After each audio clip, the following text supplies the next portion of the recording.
වයි හැන්දෑව නිකයත් එක්ක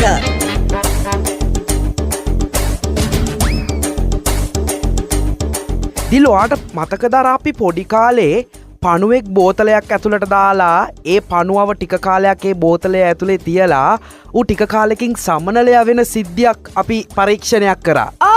මතකයි නෙක් අයියේ මේ මං ඔයාගෙන් අහන්නම හිටියේ බඩ පොඩි ප්‍රශ්නයක් තියෙනවා. ඔව් කියන්න මොකද්ද ප්‍රශ්නේ? දැන් නෙක් අයියේ පණුව බෝතලයට දැම්මම සමනලයා වෙනවනේ. ඕ එතකොට සමනලයේ බෝතලයට දැම්මම පණුවෙක් වෙයිද? පිස්සුද යෝදයෝ හයියෝ ජීවිතේ පස්සට යනවා කියලා හිතුවද? ඒක තමයි. මම මේ පණුවෙක්ව බෝතලයට දාලා තිබ්බා.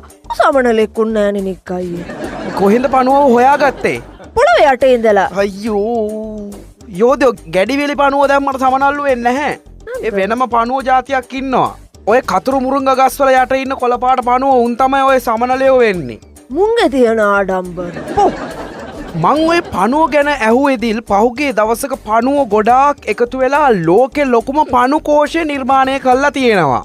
නෑ නික්කය පණු කෝෂ කිව්වේ ශබ්ද කෝෂ වගේ එකක්ද? නෑ යෝදයෝ මේ පණුව ඔක්කෝම එකතු වෙලා ලොකු දැලක් වගේ මුළු පඳූරක්ම වැහෙන්න නිකං මකුණු දැලක් බැඳලා වගේ තියෙනවා.